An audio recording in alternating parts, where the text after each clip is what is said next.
Welcome to Aurelius Whitlock's Murder Museum.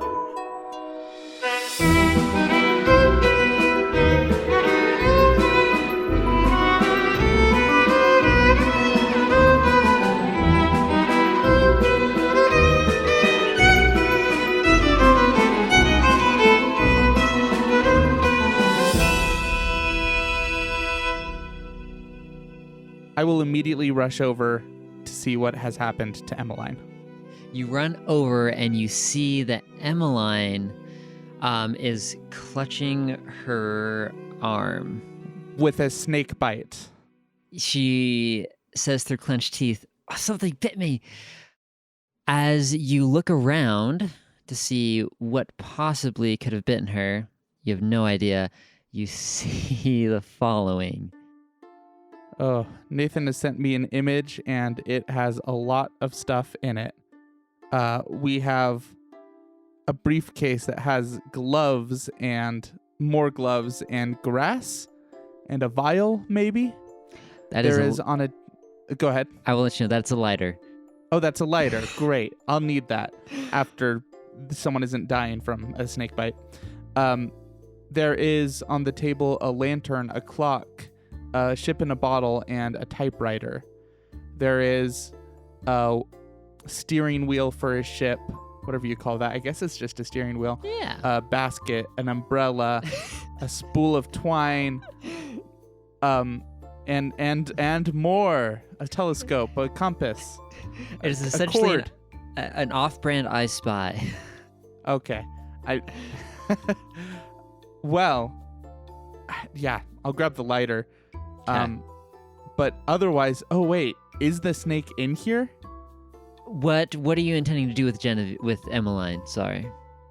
Let her die on the ground. Okay. No.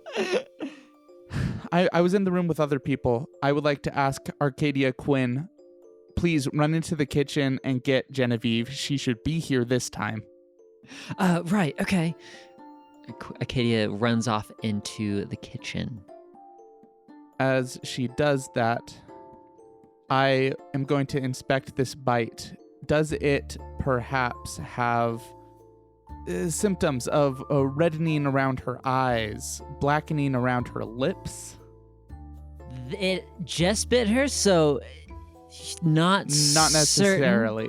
But if you're looking for a way to identify which snake bit her, there is. I can ask her.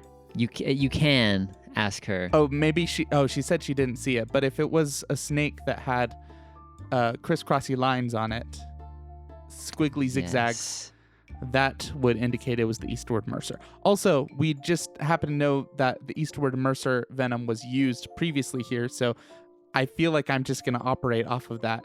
Fair enough. Bonus points for that theory is the antidote is strong spirits. I have those from the junk room. Beetroot, I have from the kitchen. Walnut shells, I have from the office. Mint leaf, I have from off the body of dead Bethaby. May she rest in peace. May she rest in peace. I guess, it doesn't say anything to do with them, so I can only assume that I put beets, walnut shells, and mints in a strong spirit and I shake it up and it should be good to go. It's essentially Legend of Zelda cooking, where if you just throw everything in a pot, you get the little music, and then you've made the elixir. Sure, that would be great. I will make the elixir and give it to her. It's not going to hurt her if I'm wrong. That is true. You administer the antidote as Genevieve comes rushing in. She kneels next to Emmeline's body and props up her head so the antidote goes down easier. Emmeline gives a gasp and her breathing returns to normal. So it seems to have helped, to have calmed. She is not dead. There is a snake in here. Nathan just watched me squint and get really close to the computer. I see the zigzaggy line in this I Spy. There is a snake. It's underneath like a blanket. And that's very bad and scary. If I had a nickel for every time I used the moratoria compass to grab a snake, I would have 2 nickels. I will also say Inside the briefcase, there is a shed snake skin. I just could not find an accurate snake skin clip art to put in the briefcase. Okay. And gloves. There are 2 sets of gloves in here. Okay, well, first of all, I want to make sure we're, like, safe from this snake. Has the snake disappeared? Can I still see the corner of it? The snake has slithered away as you spotted it, but it seems to have... There's enough junk in here that it could remain undisturbed as long as you're not setting fire to it. Scary. I see 2 sets of gloves. Can I discern... It looks like they're male gloves and, like, Yes. other gloves that are for smaller hands, maybe more feminine hands. They are thick leather gloves, like someone might use in handling something dangerous or gross. And then they are white gloves, white butler-esque gloves. It was the butler. Of course. The butler. Okay. I will say, the gloves look like the gloves in the painting upstairs. The white gloves do. Oh, yeah. Remind me, it was something dashed to gloves. A dotted glove pulling Dotted. down a lever, Pulling down a lever. juxtaposed against The accomplice. against the keeper smashing the generator. Yeah. Gotcha. I'm going to throw those gloves over to Vincent Elwood and say, hey, do these fit? Oh. Do you think they fit my they fit my aesthetic? That's exactly what I'm asking. Well, Try to wear them. a glove in the hand is worth two in the bush, and That's so true. he puts them on. They fit quite well. Okay.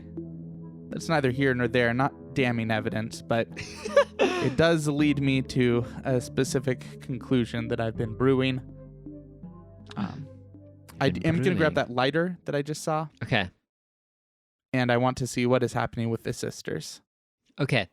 Genevieve is helping Emmeline up. You see that Emmeline's eyes are watering. She's crying a little bit. There is a little bit of black around the snake bite and around her eyes. Okay. Well, then the antidote should hopefully be doing its work. Seeing her get bitten and stumbling into a corner, it brings back to me the words of a poem that I think I'm realizing some things about. Ooh. In the middle of So Watches the Nightmare, it says, the half-broken heart faced death on her own, a bite and a stumble, and she died all alone. Emmeline has been wearing, at some point has been wearing a half-heart necklace. Emmeline and Genevieve both have obsidian half-heart necklaces. But what I also realized is what comes immediately before that. Next, the mirror that reflects on the past was shattered to pieces by a sharp-pointed blast. When I remember the word sharp-pointed blast, that fits with a harpoon, and a mirror that reflects on the past fits with a historian. This poem was telling me even before it happened that Alice Bethaby, was going to be killed. In between that and the half-broken heart, the tree, strong and sturdy, ran off to hide, but the shadows then claimed him. He withered and died. The tree took me a while until I remembered Mango is his name. Yes. Officer Mango tried to escape, and the shadows killed him. So this poem has been prophetic in this exhibit or nightmare or wherever we are. So it's probably worth reading what comes next. It says, the sea became angry, the light lost its flame, the rest were all taken when the snows came. And I'm pretty sure that happens at midnight. Pocket Watson made it sound like something is headed this way. Is there a clock in this room? Can I see what time it is now? There is a toss-away clock. It is 11:36. Yikes. Okay.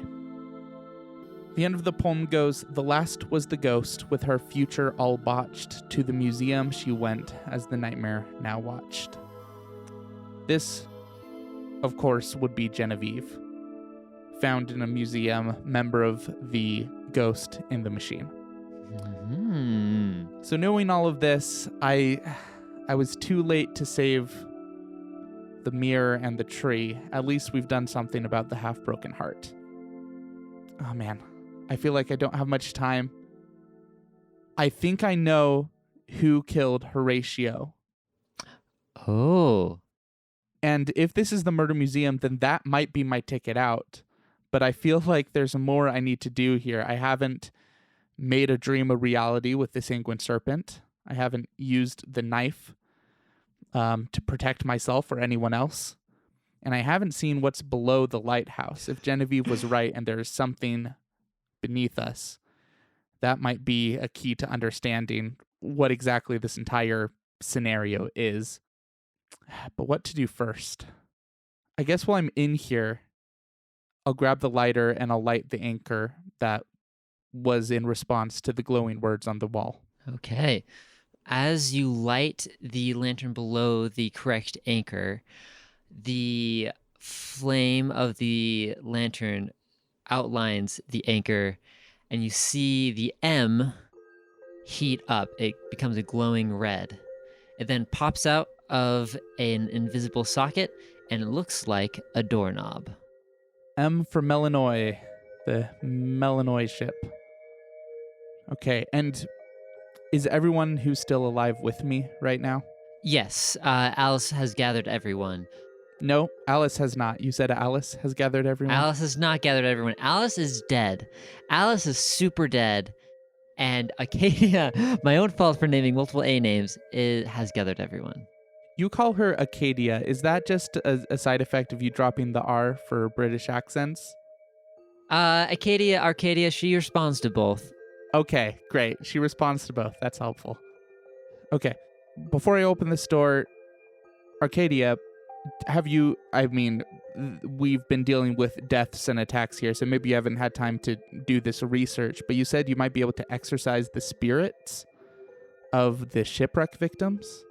I think we could if that's something you would like to pursue, but seeing as you've uncovered something quite interesting, at this point, Vincent Elwood is also by the anchor where you are and seems very eager to open it. Okay, well, I guess that sounds like a hold that thought. Let's see where this goes. And I suppose if we have a reason, then at least we know there's something we can do about these spirits. I just don't know if that means that they could talk to us or they would be freed from their mortal prisons. She does answer in the affirmative to that. All right, well, people get behind me. Actually, I was like, everyone, we need to discover what's back here, but I need to speak to Genevieve alone for a moment. Oh. Genevieve will not leave Emmeline's side. Okay. What's so important, Cornelius? Do I have a notebook? You have enough paper and books in your satchel that you could conceivably write something on it and pass a message to her, should you wish. I just want to write on a note for Genevieve.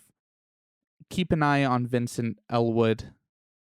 He is a murderer, but I'm not sure if the time is right to confront him. Genevieve nods and picks up the harpoon gun that is lying on the barrels in the junk room. Is it still loaded? Does it have... It is not like, loaded, but bolt? she finds a harpoon spear to load. Okay. Well, with that being done, I will lead the way, open the door from the anchor. Okay. You pull the handle. The door slides seamlessly away, revealing a dark corridor where you find a discarded pair of shoes. Not stairs that go downwards? The corridor keeps going, so don't worry. It twists Oh. away from view, but yes. Do these shoes fit my unshoed feet? These shoes fit your unshoed feet perfectly.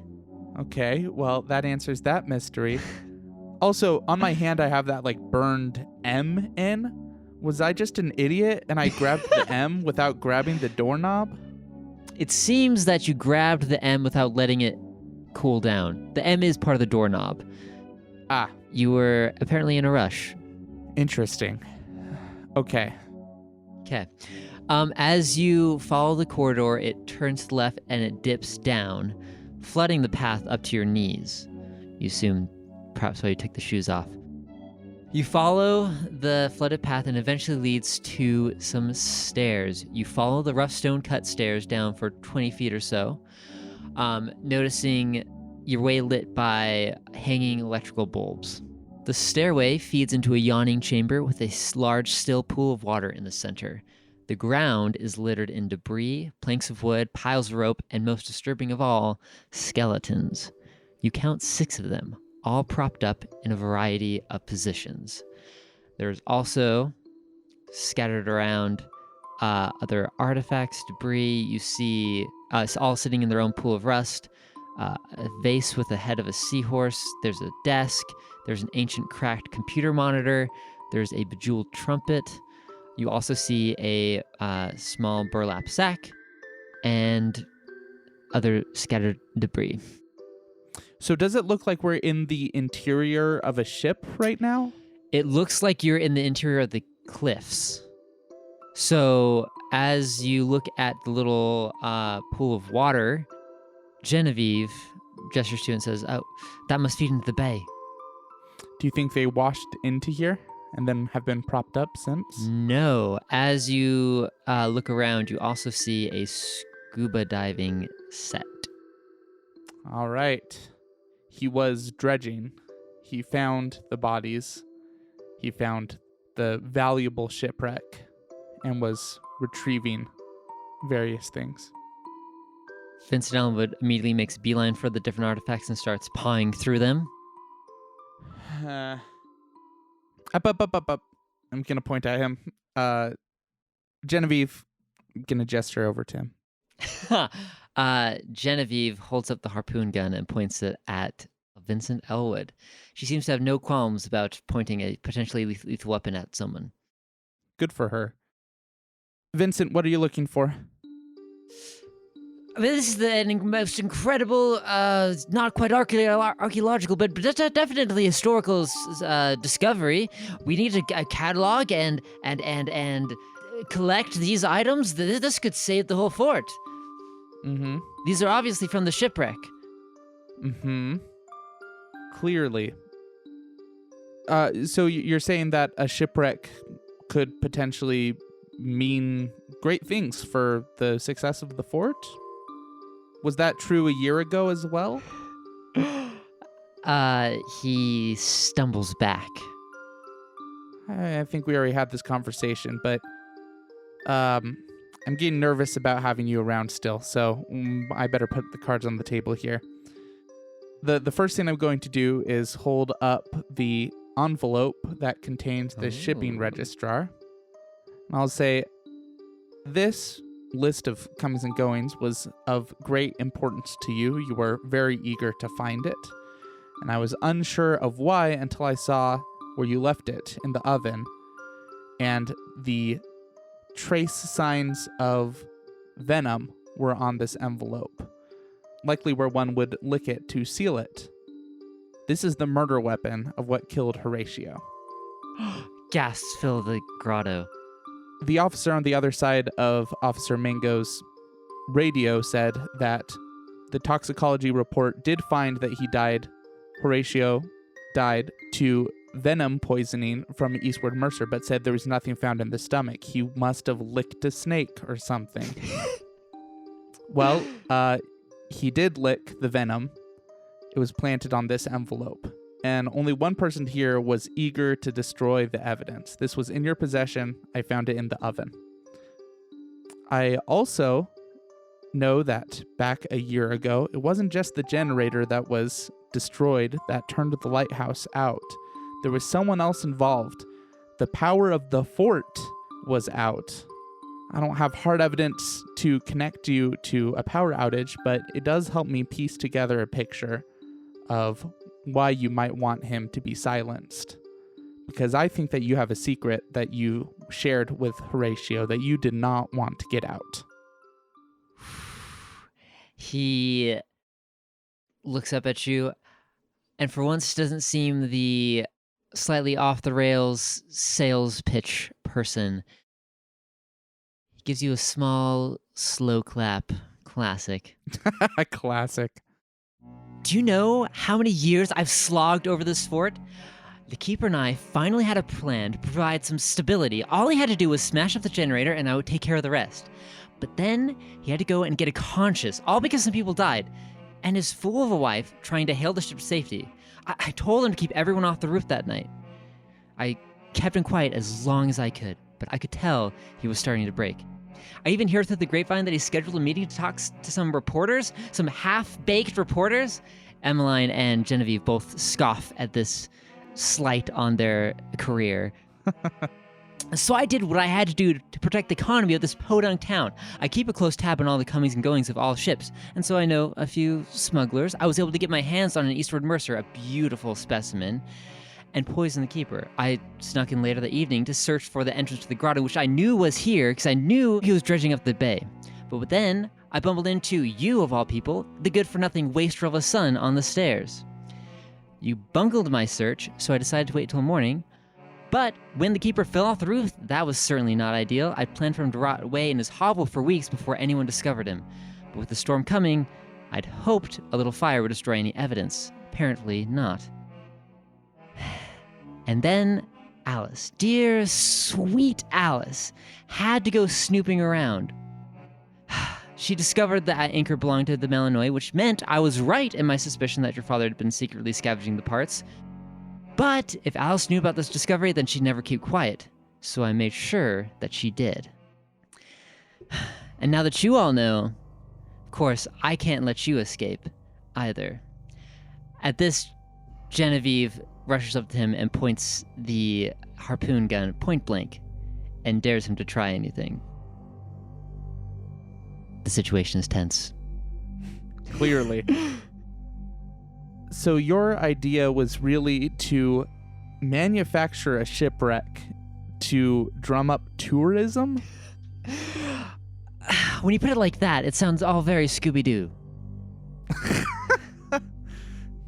I calls them as I sees them. What an absolute nightmare, he says with a knowing wink and a tap of the nose. Genevieve, I don't know what he was talking about when he said, I can't let you guys leave. Maybe you should just shoot him. I'm not sure how real he is, but I'm not sure. I think it counts if you or I die here. Him, he probably died years ago. Cornelius, what are you talking about? Genevieve looks at you, and Emmeline limps over as well. Genevieve, surely you felt that something is off. We've had snippets of memories scattered about. Maybe you don't remember those. We have nightmares surrounding this entire lighthouse. When I say murder museum, does it ring any bells? She blinks. She looks at you. As you're saying this, Vincent and Acadia turn into black ink and spill onto the floor. In fact, a swirling pool of nightmare ink starts to flood in from the stairs. The black ink creeps closer to you, Emmeline, and Genevieve, as if a predator approaching prey. And then, the walls of the grotto dissolve into a bluish black, and the shadows melt away. The world becomes your little spot of solid ground in an endless sea of night. You take a step back. You solved it. This should be over. You hear a groan. Genevieve is clutching her head. Emmeline steadies her. Genevieve waves her off and massages her temples. Suddenly, her eyes snap open. She looks at you and blinks. She gasps.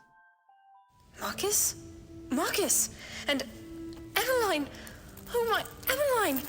Genevieve rushes over and embraces Emmeline, who laughs. What's this for? I've been here the whole time, haven't I? No. No, you haven't. Genevieve releases the hug and pats down her person. Where is it? Where is it? Marcus! Where's the sanguine serpent? Quickly, I don't know how much longer this exhibit lasts. You feel the weight of the sanguine serpent in your satchel. You look at Genevieve and Emmeline, and you see Emmeline smile, and her eyes flash black. Yes, Marcus, the serpent. You hesitate. In a flash, Emmeline steps past Genevieve and lifts the harpoon gun towards you. Drop the satchel, Marcus. This is finally over. Emmeline? Emmeline spares a glance at Genevieve. Don't try anything. You're always the wily of the two sisters, but I assure you I will not miss if you so much as move. Oh, what fun! You're not. But I am. Your own personal nightmare. Your very own Melanoy. Did you really think you could make a deal with me and come away clean? Did you really think that all those years lost in the museum would be worth it? She stares at you, black dripping from her eyes. Marcus, the bag. I need the serpent to be fully realized, this time with Emmeline's lovely body.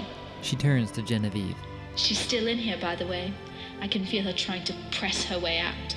But don't you think I'm a little more fun? Nightmare shadows swirl around her feet. Let her go! You're not very good at this game, are you? My house, my exhibit, my nightmare, my rules.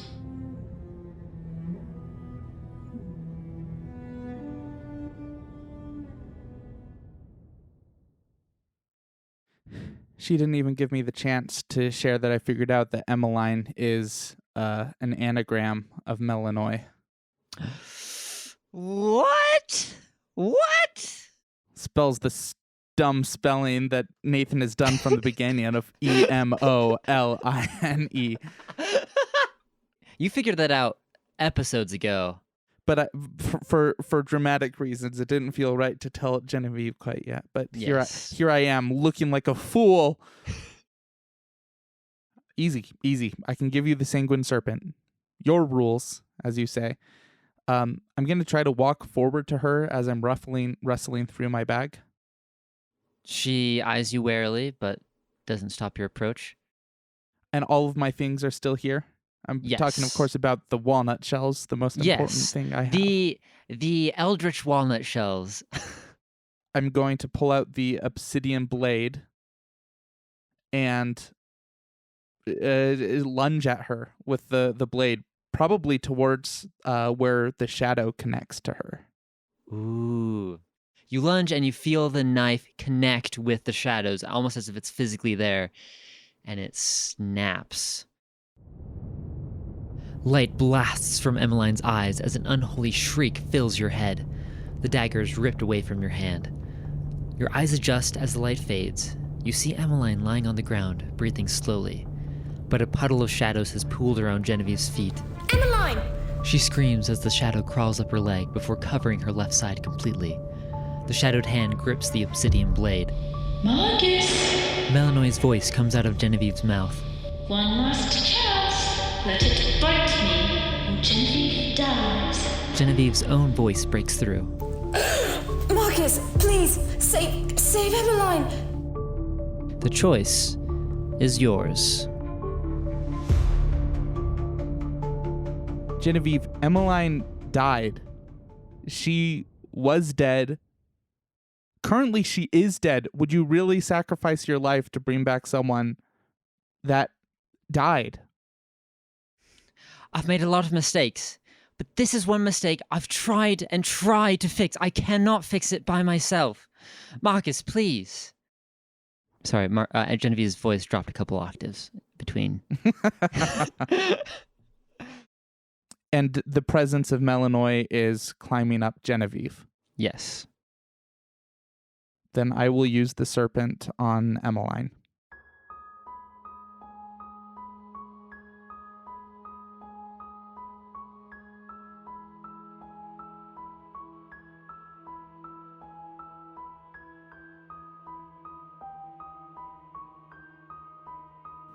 The sanguine serpent wraps around Emmeline's arm and sinks its ruby fangs into her.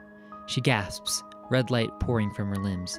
And then, she starts to fade, body turning to a crimson shadow.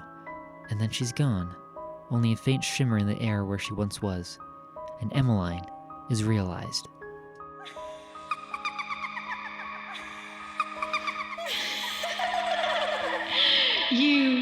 You shouldn't have done that, Marcus.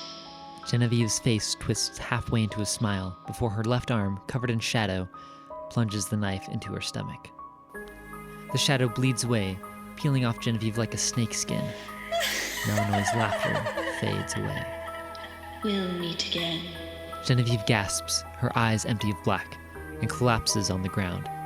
You run over, kneeling down beside her. She's still bleeding, but her breath is shallow. She looks up and meets your eyes. Sorry you see me like this. Melinoy wouldn't take a dying host. A lucky guess. Her eyes close, and her head falls back against the sand.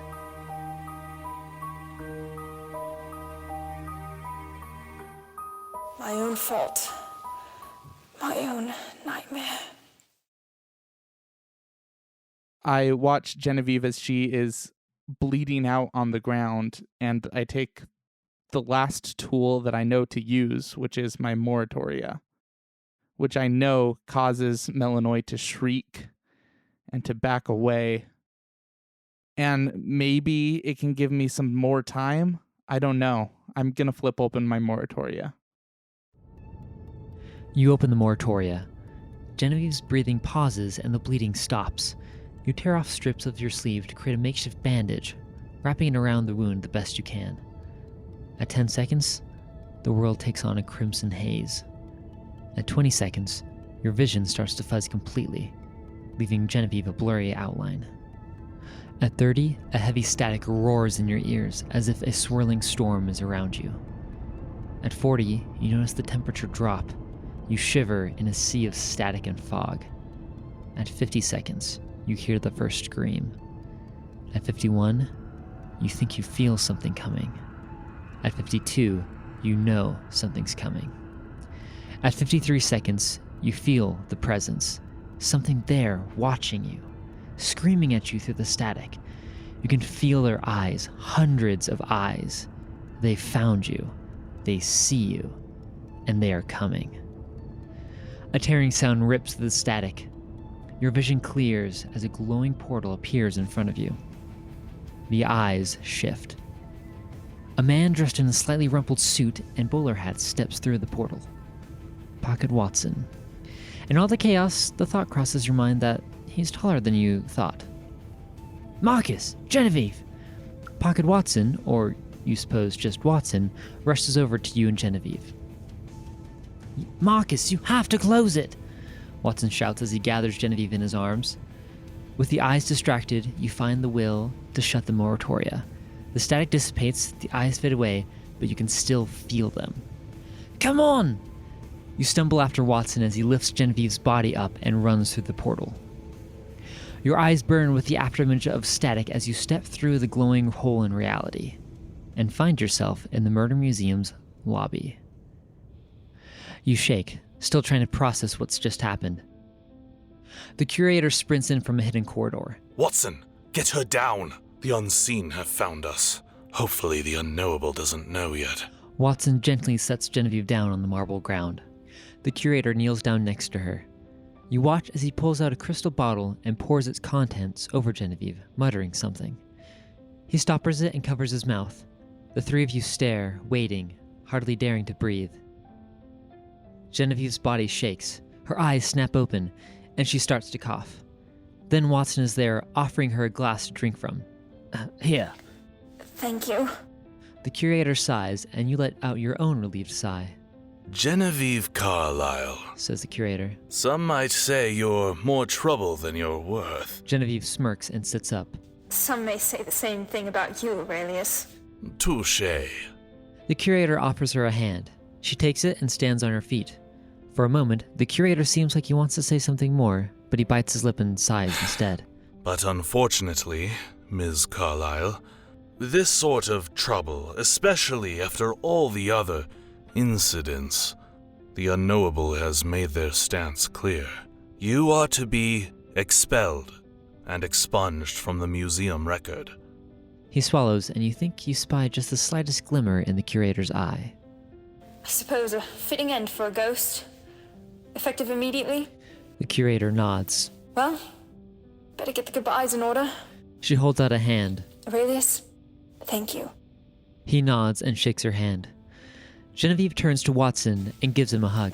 I am sorry about leaving you. Finally, she turns to you. She gives you a small smile. I suppose I owe you quite a lot, Marcus. Now I have to go before repaying even half. You're a brilliant detective, Marcus. If we had met in the real world, I think we would have been friends. She gives you a hug, and you feel a piece of paper slip into your hand. Thank you. She lets you go. Goodbye, Marcus, and good luck. The curator gestures towards the doors. Genevieve takes a deep breath before walking steadily towards them. As she grabs the handle, she turns around and gives you one last smile. And then, she's gone into the night.